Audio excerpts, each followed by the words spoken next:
nantathu ikhulu namashumi amane nantathu inkosi uSister uPhakama uMhlanga.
incwadi kaNehemiya.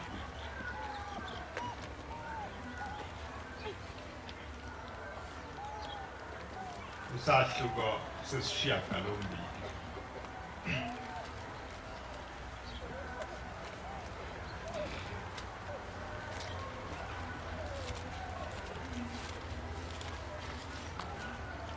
Awuqala evesini lokuqala sime kwelesibili. Sedlulele evesini le-14.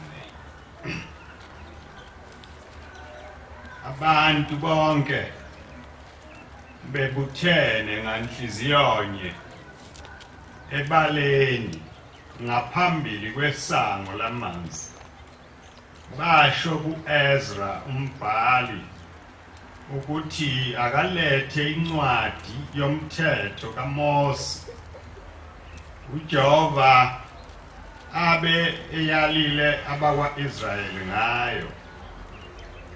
Wathi u-Ezra umpristi waletha umthetho phambi komhlangano wabesilisa nabesifazane nabo bonke ababengezwa baqonde ngosuku lokuqala kwenyanga yesikhombisa. Ivesi le-14. Bafumana kubhaliwe emthethweni uJehova awuyalayo ngaye uMose ukuba abantwana bakwa-Israyeli bahlale emadokodweni ngesikhathi somhlangano wenyanga yesikhombisa.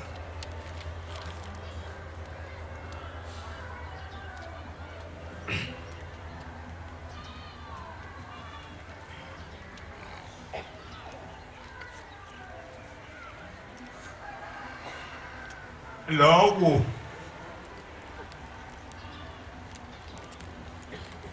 ukuhlangana kwethu sihlangene ngoba singamaNazaretha. Ngihlale ngikhuluma ke phakathi kwenu ukuthi ubuNazaretha lobu esikubo bake baba khona nangesikhathi esingaphambili. Kodwa bebuya ebuhlale njalo isikhashana bese kuphela abantwana bakaNkulunkulu bamhlubuka bakhonze ezinye izinto, bakhonze izithixo abazakhela zona, bamkhohlwe uNkulunkulu bese buyethukwa uNazaretha kungabi lutho. Abantu baqale bangayigcini imiyalo le Mose ayeyale ngayo uNkulunkulu ba abafundise yona. Nanje ngoba sikulobu kuNazaretha izinkolo ziningi kakhulu ezikhona ezikhuluma indaba yokukholwa. Kodwa lokhu okwenu kuyaye kwehluke kulezo zinkolo.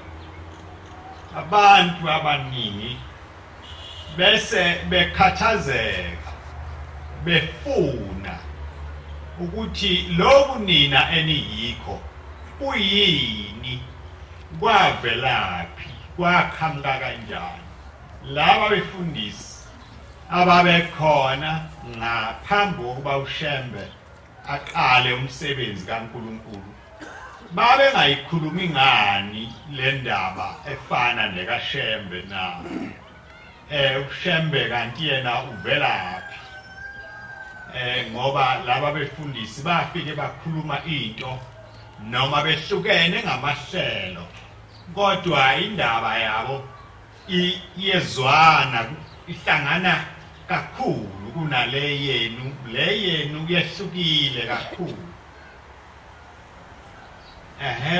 Abefundisi babekhona beshumayela bekhuluma lokho ababekukhuluma, kodwa ababekhuluma babethunywe bona izinhlangano zamabandla akubo amanye wawo imvamisa akusiwo awalelizwe namagama awo amanye asho amagama akulezi indawo lapha aqhamuka khona lamahlelo athe ekhona enjalo uNkulunkulu wayesethuma uShembe lapha phakathi kwenu wathi hamba ngifuna uyobuyisa abantu bami ngoba bayiduka yebo bona bayayilandela indaba yokukhonza uNkulunkulu kodwa bahamba ngezindlela zabantu abahambi ngendlela yami konke lokhu engakufundisa abakwazi ngoba abefundisi laba bakhona abakhulumi Shembeke mayifika lapha phakathi kwethu wayeseqala wakhuluma into eyehlukile kunabefundisi abakhona kodwa akukho nokodwa akwenza nakukhulumayo okungekho lapha encwadini namhla ngithi angilivula amehlo nalokuhlangana esikuhlangene ngoba baningi abantu abahlale beyibopha imithwalo bathi siyakujulayi siyokhonza uNkulunkulu kodwa abangazi ukuthi lokhu kuhlangana kanti kulotshiwe lapha encwadini le ncwadi ke ebengifunda abantu basebewulahlile umthetho laba abantu engikhuluma ngabo oNehemiya noEzra laba babebuyisa abantu abasebedukile ababecabanga ukuthi indaba yomthetho kaMose isiphelile nendaba yokuthi kuhlanganwe ngenyanga yesikhombisa kuhlalwe emadokodweni njengoba nihleli nje nayo isiyedlula into engenakuye yenzeke ngoba laba bantu babe gqilaziwe baqedwa nobukhosi babo bathathwa izizwe zabenza izigqila zabo manje ke laba bantu ababili bathi ke lethani incwadi yomthetho yayisiyalandwa ke le ncwadi yomthetho njengoba uShembe afike asho njalo wathi kulungile ke konke lokho enikwenzayo kodwa ke lethani incwadi yomthetho wayesebavulela lezi incwadi ezinjengale ncwadi ebengifunda ithi ke le ncwadi ngenyanga yesikhombisa ngosuku lokuqala bonke abantu abangamaNazaretha njengani ke bayawuhlangana emadokodweni bashiye imizi yabo bahlale emadokodweni yona ke iyachaza babe wakha ngamahlamvu ke bona bagawula ihlahla banameke bese behlala phakathi bashiye izindlu zabo bashiye imibuso nokuthokomala konke okukhona okuthandwa ngabantu bahlale kulamadokodo bashaye inyama bashaye umphefumulo bawubuyisele endaweni kaNkulunkulu ngoba abantu abahlala kahle nabangahlushwa lutho nabangeze bangalibana lusizi abavami ukuba seduze noNkulunkulu abantu abasheshe bamkhumbule uNkulunkulu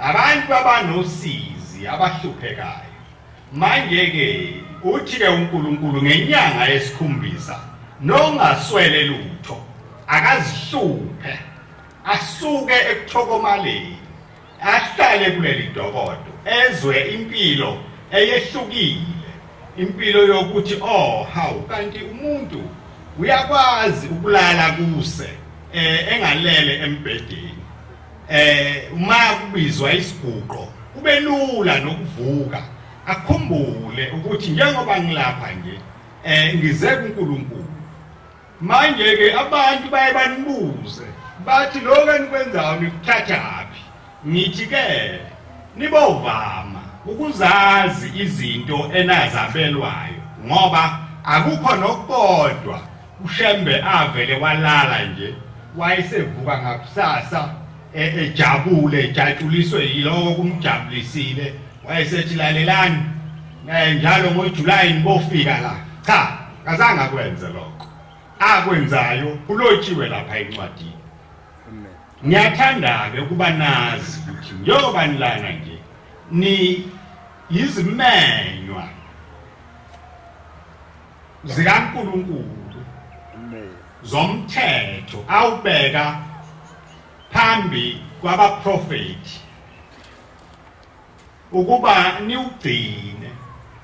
Uma nihlangene kanje uNkulunkulu ukhona phakathi kwenu. Ngoba uNkulunkulu uyabathanda abantu abamfunayo abaye bacinge bakhathale bazikhathaze bona bacabange ngaye imini nobusuku ukuthi uNkulunkulu ufunani, ufuna simenzeleni, ngoba ayikho inkosi engaphezulu kwakhe.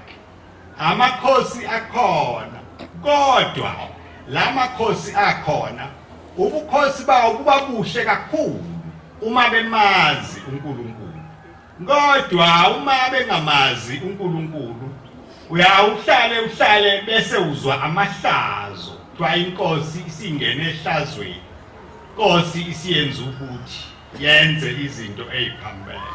Ngakho ke thina njengoba singena nje silabo bantu abazamayo ukulandela lokhu uNkulunkulu akufunayo.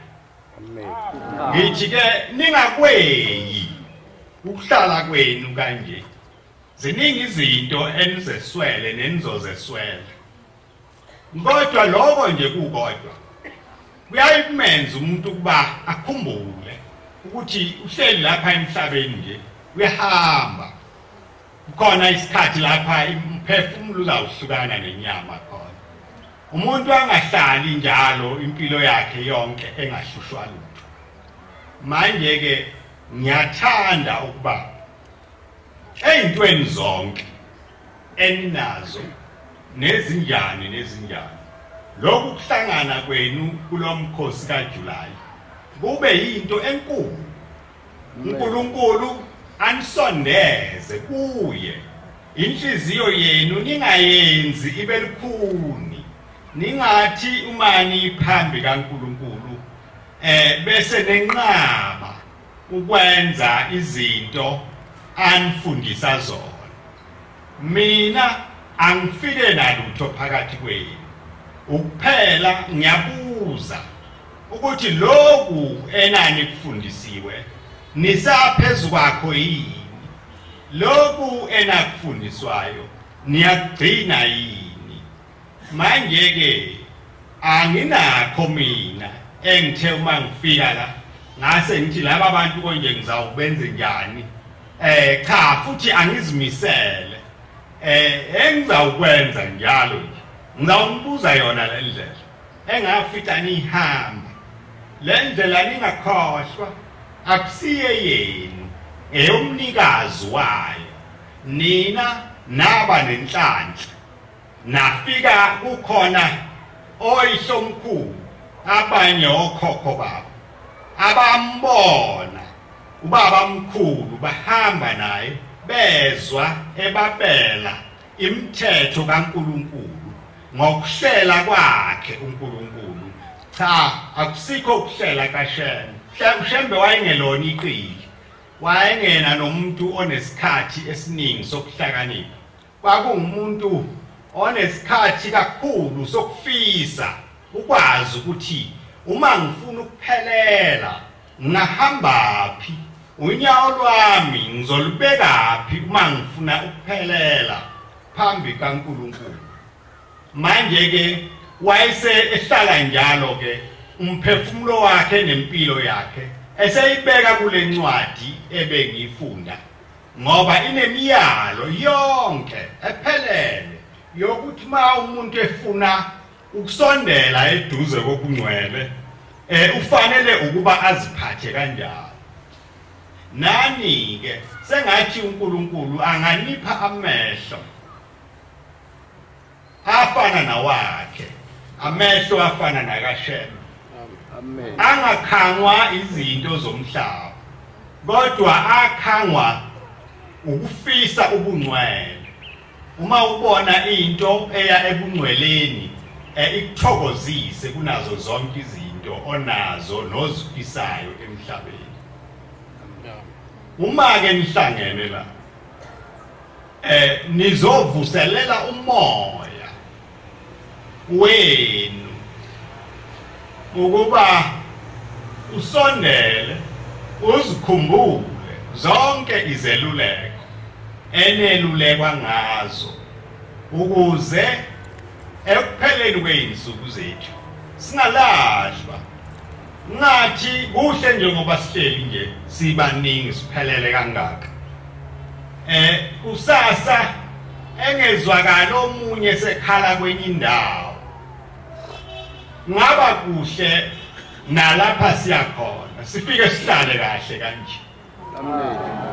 Kodwa ke lokhu kudlula ekutheni njengoba ubopha imithwalo weza lapha kuJulayi. Uyakhumbula yini ukuthi uyisimenywa sikabani? Uyazi yini ukuthi wena ukhethiwe ukuthi ube la? Ngoba bebekhona abanye abantu abaningi abebethanda ukuba lapha phakathi kwethu kodwa abaphumelelanga. Manje ke wena njengoba usukhona nje uyakhumbula yini lokhu kozokwenza okubani? Uzawukwenza khona yini lokhu okukulindelekile kuwe?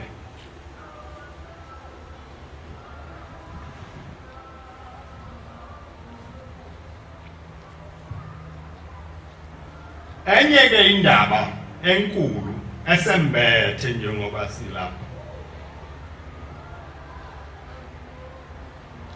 ukuthi lokhu kuNazaretha busebuncane kakhulu emhlabeni, kodwa nina ninomthwalo wokuba lokhu kuhamba kubaShembe nikwandise. Amen. Ugcwale wonke umhlaba, kwande abantu abakhuluma indaba enhle, kunciphe ububi lobu obugcwele emhlabeni. Lo mhlaba awunaso kakhulu isikhathi sokukhuluma ngoNkulunkulu, awunaso isikhathi sokumcabanga. Njengoba sibuthene nje lapha abantu bayabuzana ukuthi laba bantu abanawo enamakhaya pho baxakwe yini? Ngani na? Ngoba selokhu kwadabuka umhlaba, umoya kaSathane, umoya womubi uyaphikisana nentando kaNkulunkulu. Usukela kubantu bokuqala uNkulunkulu abadalayo waqhamuka waziveza ukuthi naye ukhona. uNkulunkulu uzawubeka umthetho wakhe yena awuphikise. Laba bantu bazala abantwana ababili babafana. Wayesethi uNkulunkulu ke oyihlo bangona, manje ke ngifuna ukuba ningikhonze ningidumise, ngifuna ukuba ninikele phambi kwami ukuze nginiphe isibusiso. uSathane wayesengena kulona omunye umntwana athi yena uma eqoqa umnikelo wakhe ewisa kuNkulunkulu anganaki axube okubi nokuhle, asole athi kodwa lo muntu ngoba unayo yonke into nabantu ngabakhe akaswele lutho ngizawuze ngizikhathazeleni axube konke ndawonye lona omunye uma eyakonikela akhethe ey'ntweni zakhe wayenezilwane yena efuya izimvu akhethe ezinhle kakhulu athi leke iyazedlula fanele ukuba ngiyoyicelela ngayo isibusiso uma ifika lapha uNkulunkulu abesebona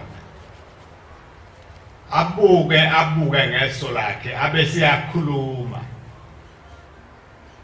athi ngiyakubusisa Abel lo munye angambusisi yahamba inhliziyo yalo ongabusiswayo uyaze yabambi wathi mina akangithandi lo uthanda umna wami nje kuphela mangifika nembewu yami nombila wami namabele ami akangibusisi wangawabuka lamabele ukuthi phakathi kuwawekho yena amakhoba imhlaza ayikho yini lombila wakhe kodwa walindela ukuthi athole naye isibusiso esilingana nalo okhethayo anikela ngabo uNkulunkulu wayeseyibona inhliziyo yalo ukuthi isingenwe ngisathana uyambuza ke ukuthi khonani enhlizweni yakho uthi lo inhliziyo yami uyibona njani ayinalutho athi cha ngibona inhliziyo yakho yimbi ucabanga okubi ngomna wakho uthi ngicabanga okubi ngoba nginjani akho inhliziyo yami ecabanga okubi wenziwa ukuthi uyangizonda nje wena uthi uNkulunkulu uma ungaguquki lawuthi lishona ilanga uzobe usukwenzile okubi ngoba uqale uma isekwenzile nempela lathi lishona ilanga wayesembulele umna wakhe bayembona uNkulunkulu embuza ukuthi wenzeni uthi ngenzeni ngoba nginjani uthi cha uphi umna wakhe uthi ngimelusi wakhe yini ngimelusi wakhe yini uthi ngibona izandla zakho zibomvu zinegazi uthi izandla zami zibomvu kanjani zimhlophe nje nazi uSathane ke akakaze ayeke selokaqala khona lapho ensimini yase-Eden nanamhla usakusebenza lokho ayikusebenza umoya wakhe uhlale ubonakale nakhona phakathi kwabantu abangamakholwa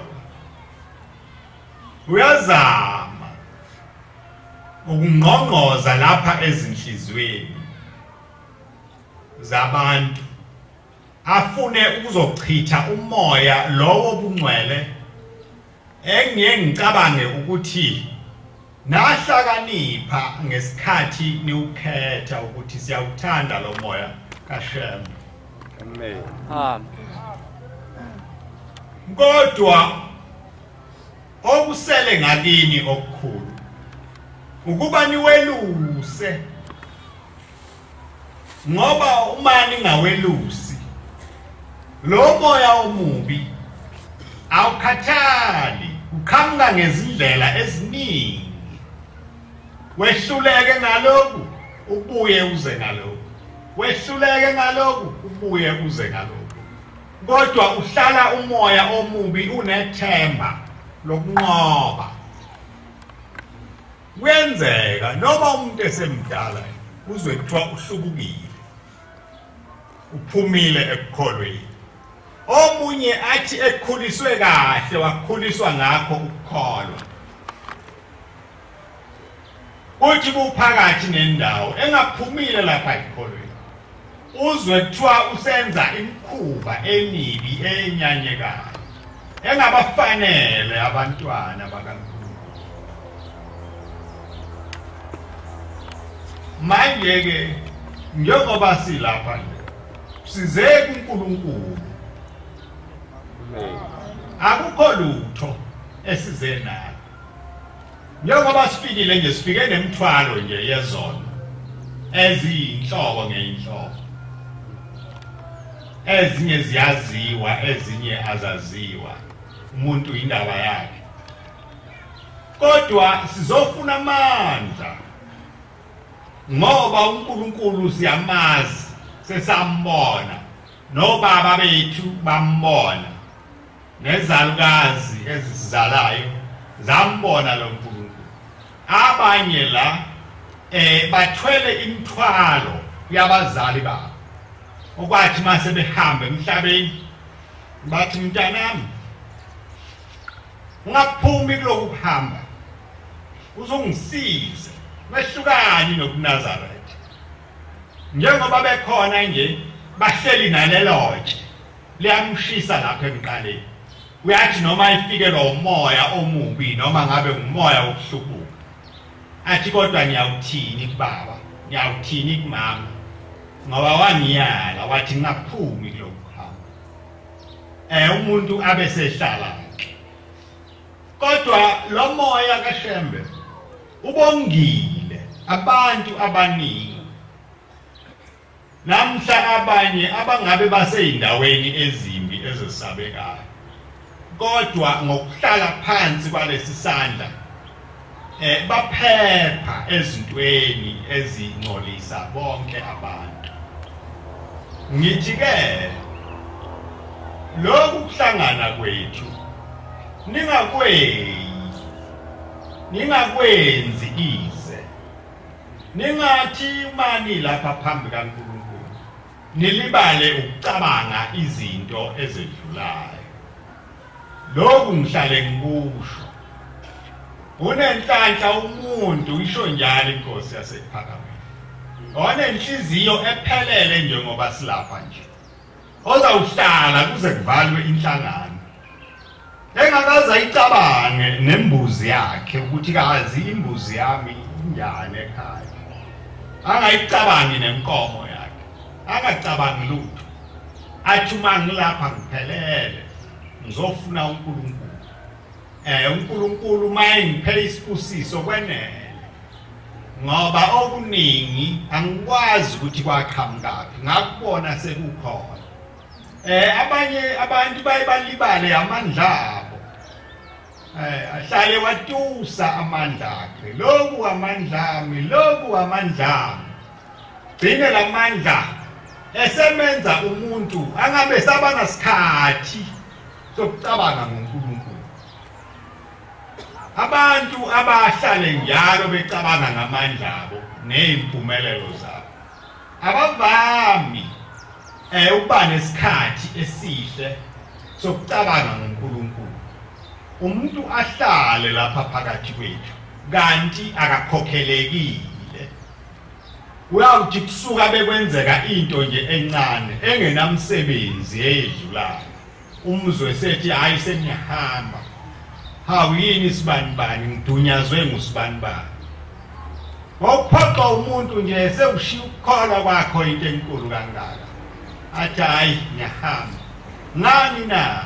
Ngoba ubengenasi isikhathi sokuhlala njengoba sihleli nje, azofuna umkhokheli ukuba ahlale ngaphakathi kwakhe, ahlale phakathi kwalaba bantu, bakhulume indaba kaNkulunkulu, bakhohlwe ezinye izinto ezikhona ezinhle eziningi lapha emhlabeni.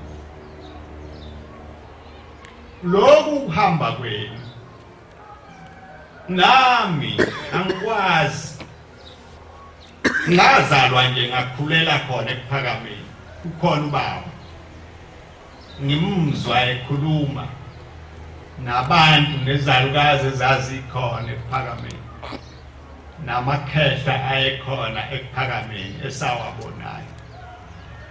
manje ke ningacabangi ukuthi ngisungule ibandla mina. Alikho ibandla engisungulile. Angikaze ngibe nanasifiso nje sokusungula ibandla. Ngoba angilazi ukuthi ngangizawuthi mase ngilisungulile bese ngilisaphi. Kodwa lokhu engikubonayo kunomoya womnikazi wenu. Uyena osembethe njengoba silala. Amen.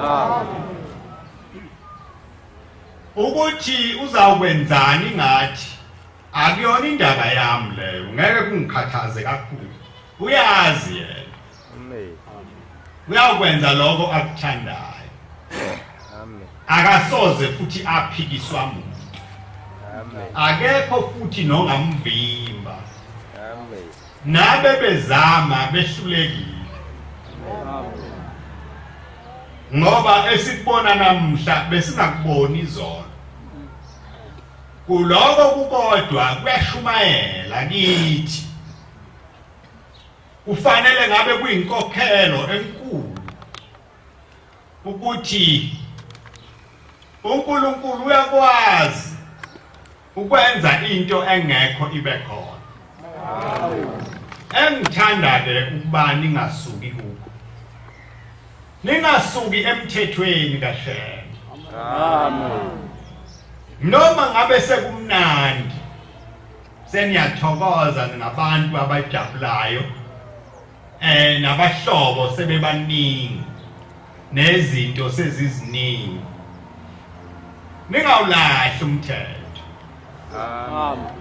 Akukho lutho olunye uShembe ake anitshela lona nathi unibizela lona ngaphandle komthetho kaNkulunkulu. Amen. Konke okunye esenakuqala okungale komthetho okwenu kuyedlula kuyaphela kona. Akunamsebenzi noma kungekho nje sizawuqhubeka sibe khona. Kodwa ngeke sibe khona sibe nje ngaphandle komthetho kaShembe. Amen. Abantu ke ababawufuna lo mthetho. Njengoba behleli nje lapha uJuly abahlalela ukufuna umthetho. Kwathiwani, kwathiwa siyawenzani, ikupho kwathiwa ngeke sikwenze. Uma behamba abantu baye emakhaya, bahambe bevuselelekile. Bezizwa ngaphakathi ukuthi ukuhlala kwami enhlanganweni kungakhile. Ngibuye sengiwumuntu omusha. Le inhliziyo ebenginayo mhlawumbe yokungabaza umthetho kaNkulunkulu ngizwa iyancipha nethemba ebese lingiphelele lokuthi uNkulunkulu ngiyambona ngomhla wokuphela nalo seliyaqina. Amen. Mhlawumbe bese ngivilapha nokuthandaza. Kodwa selokhu ngibuyile enhlanganweni ngiyawezwa amandla. Ayavuma ukuba ngiguqe, ngibonge, ngibabaze uNkulunkulu ngokungcina kwakhe. Abantu bonke babohlala ethembeni lokuthi uNkulunkulu ubabhekile. Amen. Abanye abantu uyathi maye exakekile noma ehlushwa into ethize aze acabange ukuthi uNkulunkulu uSwamkhohlwa. Cabanga ukuthi ya uNkulunkulu uthi kangicabange nje bese kuqala kukhula inhliziyo yokungabaza. uNkulunkulu ngeke akukhohle. Uma uvama ukuzendlala phambi kobuso bakhe. Usho njalo uPhristu. Uma ekhuluma ngenkosikazi eyayephucwa umfwabo womyeni wakhe, ifa lomyeni wayo. Uthi uma isitha sakho esinonya sikwazi ukukuthethelela, sithatha isinqumo sokuthi ngeke sisakuhluka. Kangakanani uNkulunkulu okuyena owasidalayo wasiletha lapha emhlabeni. uthi ke nibohlala nilindile ngoba alaziwa ilanga lomusa ilanga lentethelelo alaziwa ilanga lokuthi uNkulunkulu aphendule ubuso bakho bakhe ububone ngeke walazi wena awunakuziqophela lona awukho umthandazo oyawuthi mawuthandaza uthi Nkosi ngicela ungiphendule ngo-1 o'clock mawungangiphenduli ngo-1 awusewuye uNkulunkulu angaze nguzweke mhlawumbe ukhona kodwa abantu babothi mabezendlala uNkulunkulu ube nethemba lokuthi Inkosi iyangibheka nami ubakhumbule futhi nabanye asebake behlupheka njengawe uthi wababheka osibanibani wababheka osibanibani nami ngiyethemba uNkulunkulu uyabathanda abantu abanjalo abathi mabekhuluma naye bakhulume benethemba noma ngabe unezinyembezi noma unosizi kodwa ithemba libe khona ekuthandazeni kwakho ungangabazi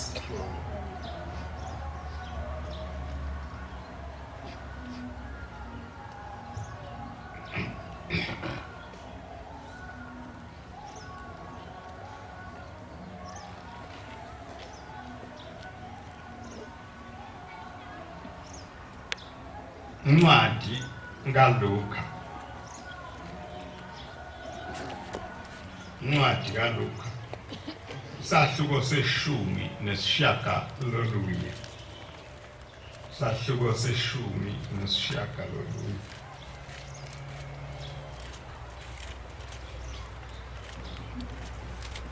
ivesi leshumi nambili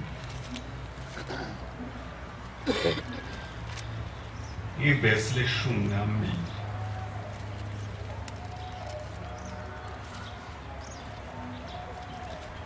wathi kwasuka umuntu omkhulu waya ezweni elikude ukuba athabathe umbuso abuye wabiza izinceku zakhe eziyishumi wazinika omina abayishumi wathi kuzo thengisani ngabo ngize ngibuye kepha abantu bakubo bamzonda bathuma izigijimi emva kwakhe bathi asithandi lo muntu abe umbusi phezu kwethu kwathi ekubuyeni kwakhe sethabathile umbuso washo ukuba zibizwe zize kuye lezo zinceku abezinikile imali azi ukuba ileyo izuzeni ngokuthengisa yafika yokuqala yathi Nkosi umina wakho uzuzile omina abayishumi wathi kuye kuhle inceku elungileyo lokhu uthembekile ngokuncinyane uyakubusa emzini eyishumi yafika yesibili yathi Nkosi umina wakho utholile omina abayisihlanu wathi kuye uyakubusa imizi eyisihlanu yafika enye yathi Nkosi nangu umina wakho ebenginaye ubekiwe endwangweni ngakwesaba lokhu ungumuntu onolaka thabatha ongakubekanga uvuna ongakuhlwanyelanga wathi kuyo ngomlomo wakho ngokulahla wena nceku engalungile ube wazi ukuba ngingumuntu onolaka ngithabatha engakubekanga ngivuna engakuhlwanyelanga awubekanga ngani imali yami ebhangi ngani na khona ekubuyeni kwami ngangiyibizile kanye nezuzo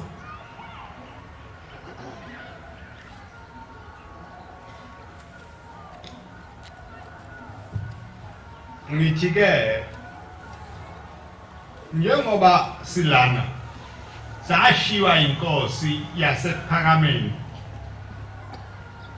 eyayithunyiwe ukuba izosungula singekho ngomoya nangezwi saba khona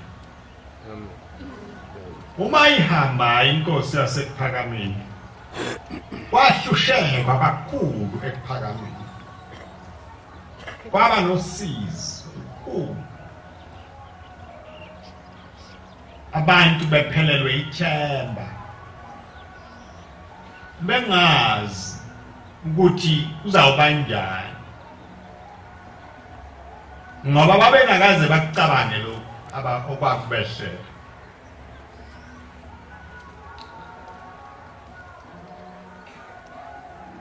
ngithi ke ningakhohlwa futhi ukuthi uShambelo wenu wayenezitha ezajabula kakhulu mazizwa ukuthi abantwana basePhakameni basele bodwa inkosi seyihambile kwahlangana imihlangano lapha ezimishini yabafundisi abakhulu neinhloko ezithize zamabandla kwathiwa zimizodwa ePhakameni uNkulunkulu wabo ufile manje ke wozani madoda sihlangane sihambe siye ePhakameni sifike sibathathe laba bantu nawe uzothatha bakho nami ngithatha bami nomunye athatha bakhe base behlangana ke sebakha isu lokuthi kawukwenziwa njani umoya ke kaSathane ubonakala kanjalo abantu abangenwe umoya omubi abantu bamaqhinga hayi bahlangane babopha amaqhinga sawukwenza lokhu sawukwenza lokhu sawukwenza lokhu mawubangene futhi lo moya akekho yabuke ngale ekugcineni bonke babuka la nganeno nempela ke base bethumela omkhulu wabo indoda ehloniphekile nje yayisondelene kakhulu naye baba yayisifika ke baba usithi hawu wakuvuma ilo uyihlo akushiyela khona uthi baba ngathula ngangamphendula ngoba ngangingazi ukuthi uthini umuntu wayesethi uzawuhlala kanjani nalabo bantu ngoba wena ufundisiwe laba bantu ohleli nabo abafundisiwe lapha kukhona amakhosi khona namakhehla amadoda amadala uneminyaka emingaki na uthi baba iminyaka yami ngamashumi amathathu uthi awubheke mncane kangaka manje uyakwazi ukushumayela ubaba cha ngikwazi ngifundelanga ngeBhayibheli wayekwazi konke lo muntu wayekubuza wayekuhleli izinto zasebumnyameni ziyahlela azifani njengoba nihleli nje njengoba nihleli nje la ansilona uhlelo akukho umuntu owahlangana nomunye wanakha ukuthi labantu bazawubekhiwa kanjani cha sethi sihlabelele sweni thina senanela sithokoza ngakho ukungena kwezizwe asimazi ozayo kusasa nofike ethangi asimazi ukuthi ubelethwe ngubani kodwa siyesithokoze nje uma umuntu esengena phakathi kwethu ngoba asiyona into ehleliwe ngokwabantu sihlelwe ngokwasezulwini amen uthi ke zawushumayela uthini kulaba bantu naye uthi baba angazi bathula nje wayesethi manje nje ubumncane kangaka futhi wena ufundisiwe laba bantu bamaqaba lawo uzobaphatha kanjani uthi baba cha laba abaphathwa ngumuntu baphathwa nguNkulunkulu kodwa ukuba bekungabantu nje basemhlabeni ubukhosi basemhlabeni bengingabaphatha mhlawumbe bengingazama kodwa laba abaphathwa ngumuntu baphathwa ngumnikazi wabo nempela ke uNkulunkulu wakwenza lokho wabaphatha laba bantu njengoba nibona kwenzeka lokhu okwenzekayo akwenziwa yini akwenziwa ngumuntu kwenziwa ilesi sandla esiphethe laba bantu uma sibona ukuthi noma ngabe niyinkumbi ezingakanani anisekho endaweni efanele asinandaba nokuningi benu asinandaba nalabo bantu abanjalo balungile bona labo abayisihlanu uma bezama ukuphelela kuloko engikufundile ekuqaleni kodwa lokhu ebengikufunda kamva kungukuthi laba bantu abasebumnyameni ninomthwalo abayimbathayo ingubo emhlophe nabangayimbathi wokuba nibatshele ukuthi uShembe wayezokwenzani lapha emhlabeni ngoba abasazi sebebafike endaweni kudayiswa kusuke esangweni kuze kuyoshaya phezulu bese becabanga ukuthi uShembe wayezofundisa abantu ukuhweba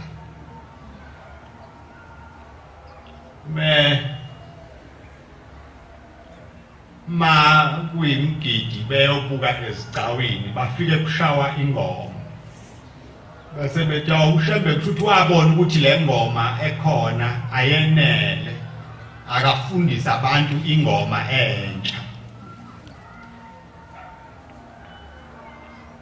Shembe wayezothuthukisa zonke izono abutha abantu ndawonye ababuthele ukuba bahlangane babe yifa lezono lapha phakathi kwabo bekhona abantu abadumile ngamakhono abo okuqamba amanga babekwe ngokwehlukana njengezitebhisi ukuthi cha usibani uyawaqamba yena kodwa usibani uyamedlula kube yinto nje ekhona lapha ebandleni unconywe udume nawe bahambe beqhawula lonke igceke leli kuthiwa hayi cha uyawashaya amanga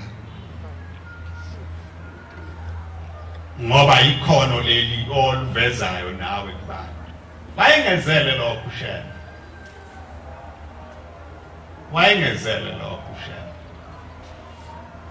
nabantu ababopha imithwalo mawubabuza bathi siyakujulayi niyokwenzani na awu ila ngiyengenze khona imali lapho siyodayisa uyawuba nini uJulayi lapha uyawuhambisa khona umphefumulo wakhe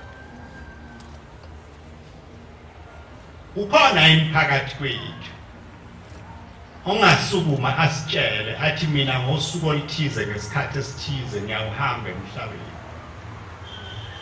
okwamanje cha angikazi uqala ngisebenzele indlela yami ngoba isikhathi ngisenaso njengoba ubopha imithwalo emkhulu yokuyodayisa uyibopha nini emkhulu yokuyozibika phambi kaNkulunkulu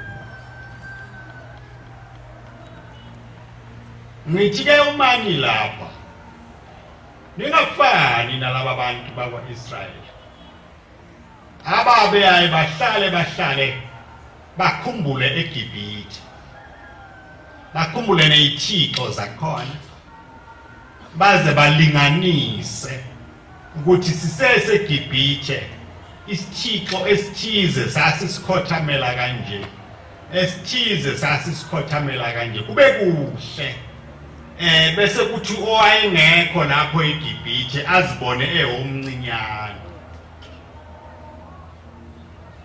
nibokhumbula indaba kaShem kube yilona gugu lenu emnalo Amen. ngoba uNkulunkulu uma inifika senikhumbule emva kuyawudeda kini niyothi nibona isono bese siphihlika sigcwala yonke indawo kanti uNkulunkulu uthe mayifika ehlola inhliziyo yenu wanifica seningabahlubuki manje ngoba sihlangene nje sizolwa silwa nomoya wokuhlubuka uNkulunkulu umoya wokwedelela imithetho kaNkulunkulu ngithi ke lokhu Shemba nifundisa kona okungandile emhlabeni okubuzwa ngabantu bonke kwazini nikwandise nikufundise nakwabanye abantu Amen. ngoba akekho waziyo ukuthi eyakhe intethelelo iyawuqhamuka mhlawumbe umuntu uyasindwe imithwalo eminingi yezona kodwa abe nommusa nendaba kaShemba afise sengathi banganda abantu abayazi ababele yona abe nesineke ahlale phansi athi lalelani Shembe wayezokwenza lokhu nalokhu hawu wena ngoba unjena nathi cha yekani mina ngiyehluleka imithwalo yami kodwa nina ningakwenzi hambani niye khona hambani ephakameni yithi ke incwadi unenhlanhla lo inkosi engabalelanga kuye isona baningi abantu abaye baphume lapha phakathi kwethu kodwa kuthi la ehamba khona ahambe etshela abantu ukuthi hayi hambani ephakameni nempela bafika abantu hawo usibani waphumelana endaweni enhle kangaka na athi unganginaki mina naka lento ephambi kwakho bese kuthi makufika umhla wokuphela uNkulunkulu ambale athi woza ngoba welula isandla wakhombisa abantu bami indlela ekhaya le inkosi ke engikhuluma ngayo ke eyashiya abantu nemali yafana nenkosi yasephakameni ngoba ishiye isifundise konke kodwa yayingasifundiseli ukuthi bese siba amaqoqwana amancane ndawonye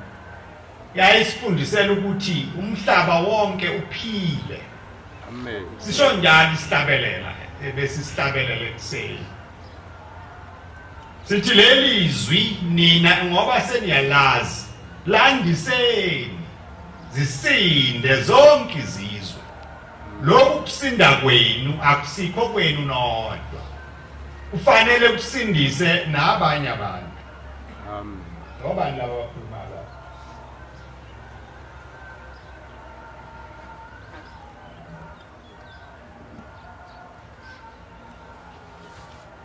okokuba uma senitholile niphume nakho nithi inkosi yasephakameni isiphe lokudla wozani nani sizodla kuyaphilisa akuphilisa inyama yodwa philisa nomphefumulo Amen.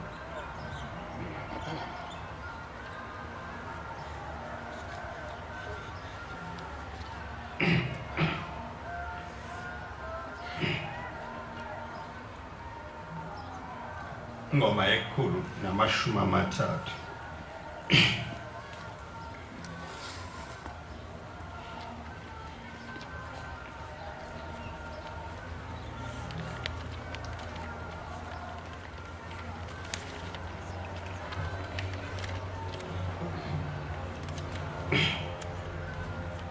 siku othini lapha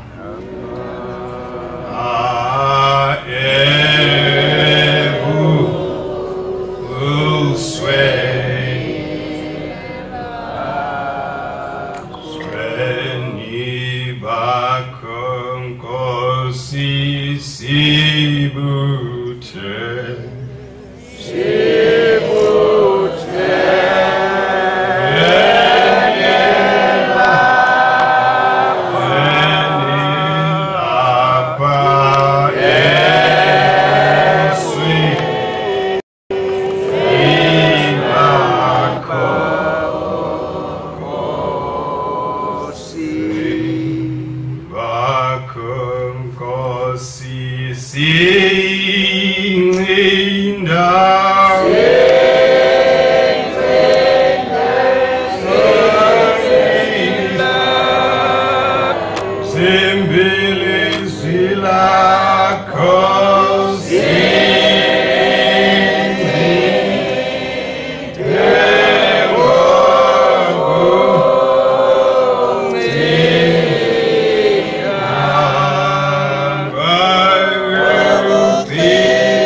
indaba ke enkulu leyo ekhulunywa umprofeti ethunyiwe lapha phakathi kwethu.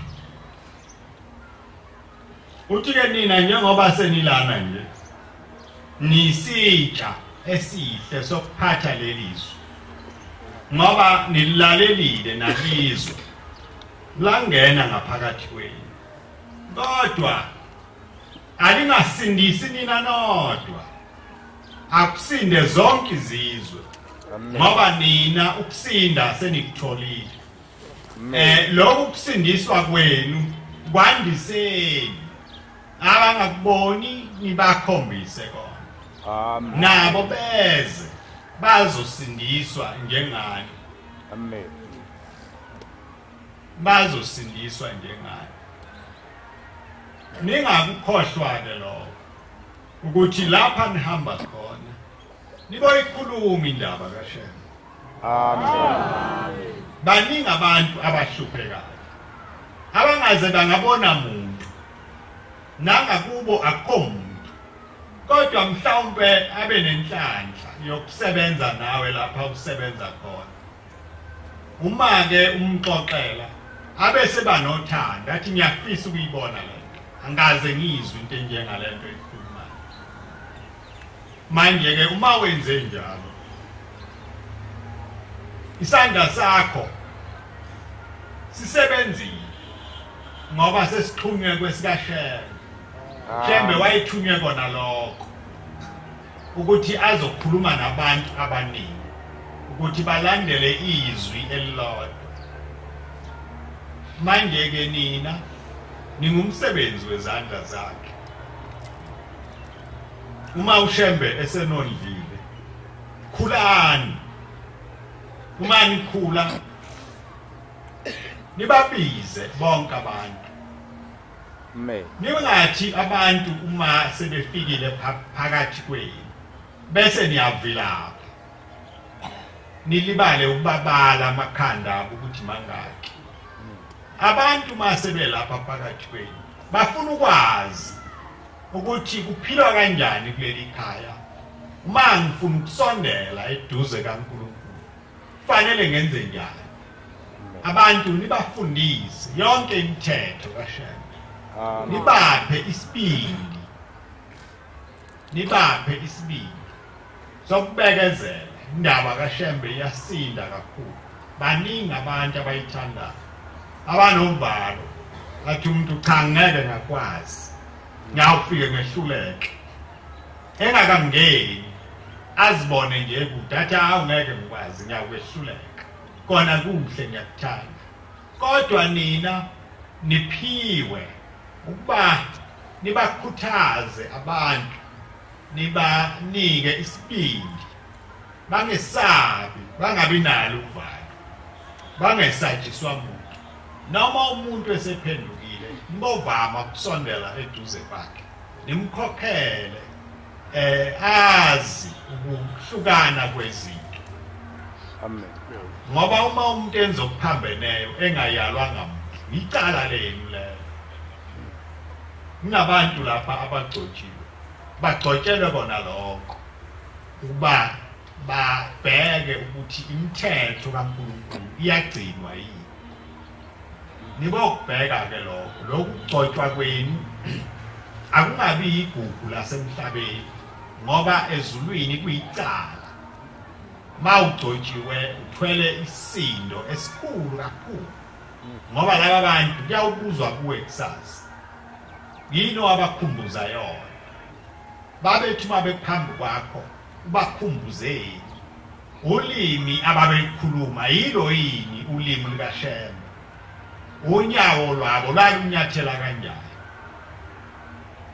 lapha sihlangene njengoba kunguJulayi nje ukuzovuselela yonke into ayikho into encane lapha lokukholwa zonke izinto zakhona zinkulu ungasho ukuthi akulutho lokho ngoba abantu banjalo mayingenwa umoya ombi qala ngokwedelela imithetho kaNkulunkulu abone ukuthi ayilingani khona omncane nomkhulu hayi ngakwephula nje lokhu akulutho usasa uzawukwephula okunye kube kuthathu kube yishumi agcine esengumlotha omnye umuntu ahlale lapha phakathi kwenu kodwa umbone ukuthi lo umlotha akasenakuya ndawo ngoba uyathanda ukuhlala la kodwa akusekho lutho kuye okudabukisayo ke imvama yabantu abanjalo hlale umuntu lapha phakathi kwethu umlotha enjalo abese vula isikole sobumnyama aqala afundise imikhuba emibi engcolile lapha phakathi kwamakhono lezo zinto ezinjalo azifuneki sizele zona sizele uzawukhuluma ngazo abantu laba baye bahlubuke bangaziboni ukuthi bahlubukile ngesikhathi engakhula ngaso lapha ePhakameni kwakukhona izinkonzo eyayiye imenyezo imvama ngoLwesihlanu athi baba namhla kuzawuba inkonzo kakushunyayelo kakhulu akhethe umuntu ashumayele kube inkonzo eyandulela isabatha lezo inkonzo angizazi ukuthi zashonaphi angize ngezwe umuntu ekhuluma ngazo angize ngezwe umuntu futhi ezibuza ukuthi inkonzo zashonaphi ubani owathi aziphele phakathi kwethu njengoba sihleli nje singuJulayi ubani owaxosha inkonzo ubani ukuthi kumkhathaze nokucabanga nosakukhumbula usekhona yini noma kukhunjulwa yimi nje ngedwa uma kukhunjulwa yimi ngedwa kwenziwa yini lo nize kubani kanti lo uNkulunkulu wenu ngizawuhlangana naphi naye ngoba niphethe inhliziyo la ezihlubukayo emini nasebusuku ngabe uNkulunkulu ekhuluma nani sonke isikhathi ngabe bikho isikhathi lapha uNkulunkulu engakhulumi khona la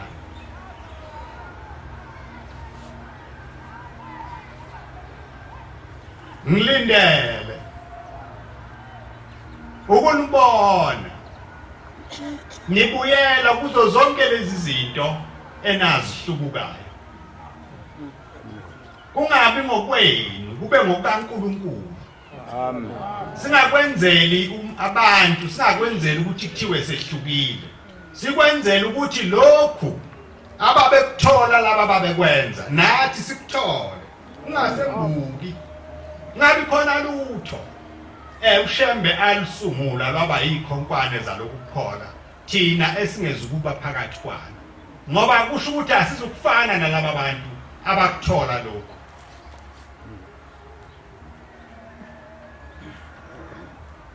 abantu babozifuna izinto ekaShembe bangazilahli bangazibuyisela eceleni bese besungula amagugu abo amasha silibale izinto zakho eziqalwe uwe kanti uShembe ezakhe izinto asinika zona asazinakile angihlalele lidumo lapha phakathi kwethu kodwa ngihlale ngicabanga njalo ngizibuza ukuthi uNkulunkulu uthini ngalabo bantu konje uyababona yini bona laba bantu uNkulunkulu bambona yini bavuma yini ezinhlizweni zabo ukumlandela lesi siphambano ukuthiwa basithwale emahlombe abo inhliziyo yabo iyavuma yini ukusithwala lo mkhondo omncinyane okuthiwa bahambe ngawo inhliziyo yabo iyavuma yini ukungena kuwo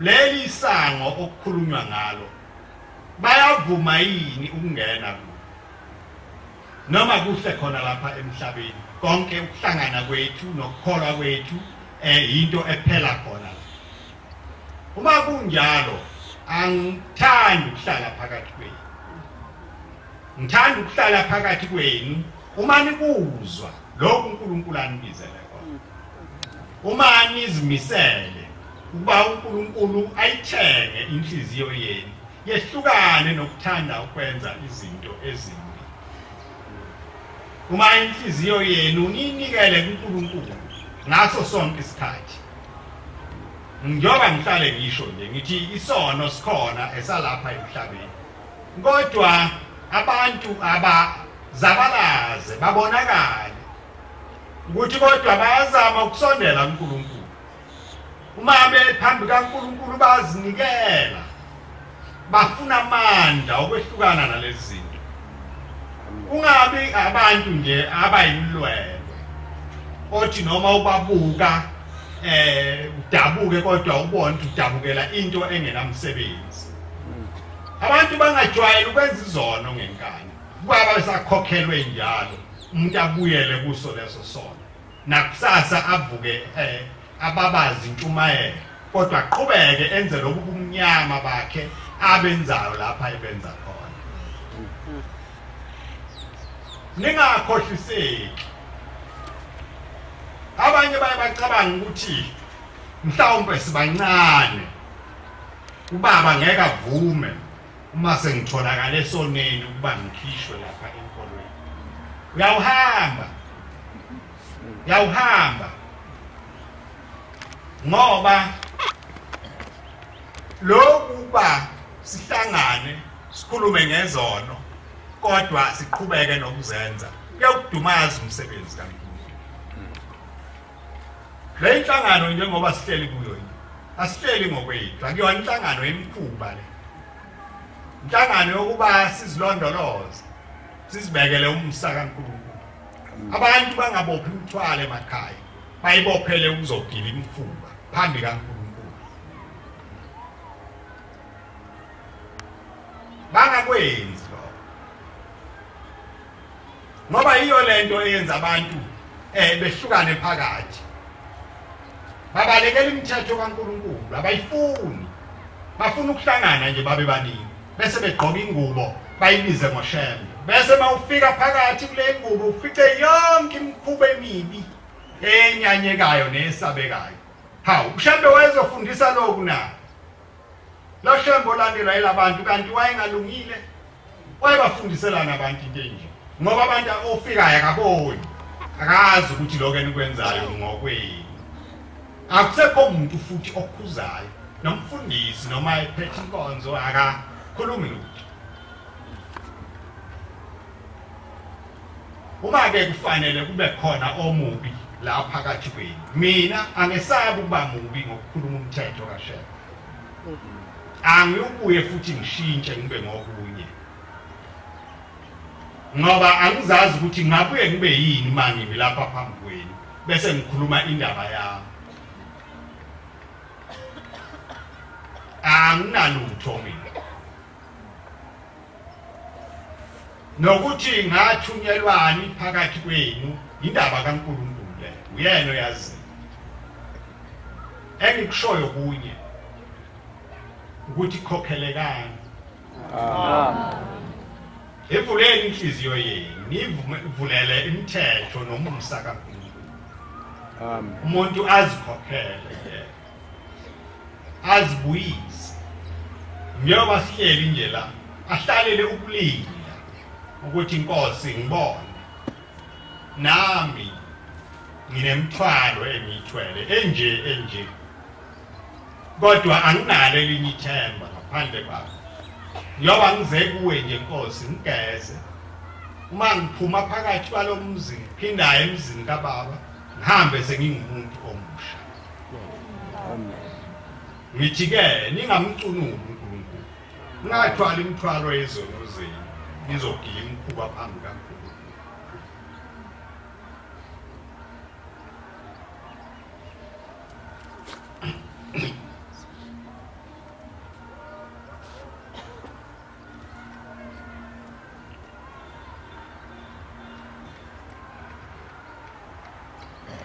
ingoma ekhulu namashumi amathathu nambili khulu namashumi amathathu nambili inkosi kusisa ukuphakama kwenhlangano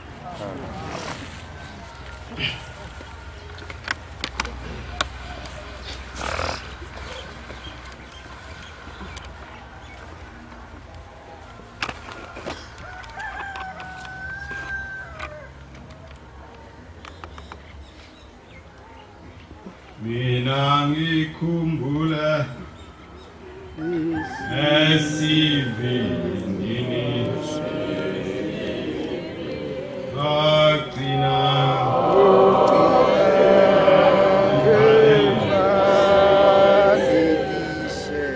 mina ngikhumbula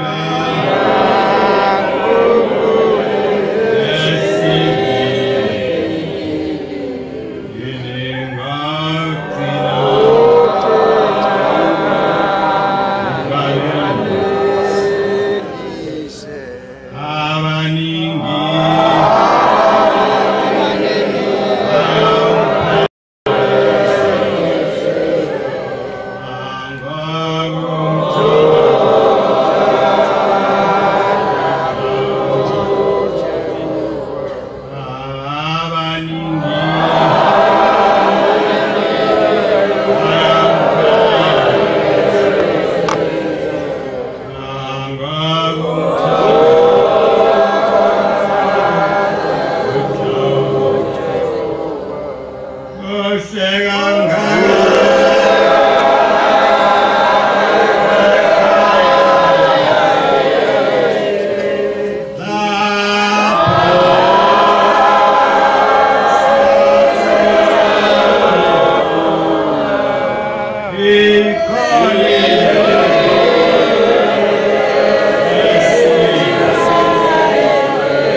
Usawakho Nkosi enkulu.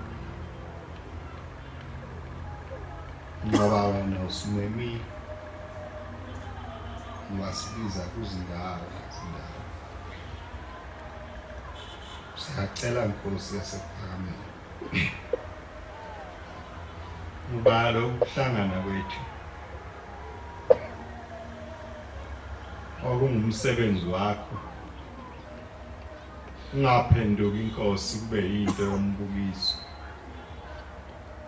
Ngepha Nkosi kube ukuzovuselela imoya yethu ngezwi lakho. Walobe wena Nkosi amagama ethu. Lokhu kuhlangana kwethu. Nkosi silindele into yinye. Silindele isibusiso esivela kuwe. Siyacela ke Nkosi ungacashi. Bonakale kithi. Singathi masihleli kanjena Nkosi ungawuze wabonwa muntu. Siyacela Nkosi kulokhu kuhlala. Singadunyazwa ngisathana. Hlala kwethu Nkosi.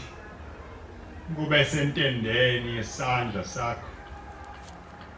Bonke abantwana Nkosi abeza kuwe. Bahambe Nkosi bebelethe emhlane wakho. Bafike bephephile abahambayo. Nabezayo bafike bephephile. Khulu bakho kweNkosi. Asinakubabaza thina abantu bomhlaba. Ngepha wena Nkosi zibabazi. Ukhulu bakho kubonwe umhlaba wonke. Konke ke Nkosi sizokubika nesizokuletha kuwe ngalokuhlangana. Makuze kuwe ngesaphi sodwa isandla nanini kuzibophakade.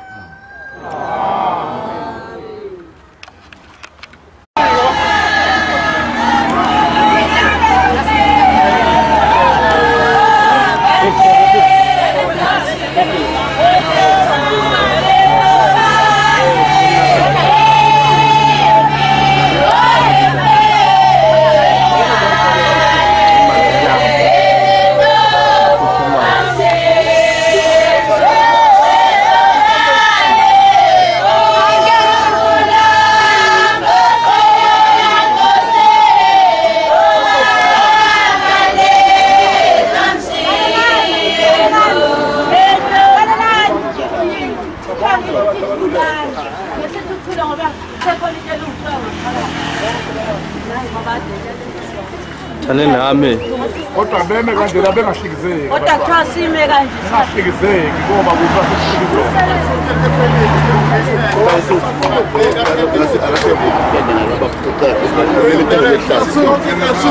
ithende kusethempelini alisuswa ngokukhululele ngapha manje nje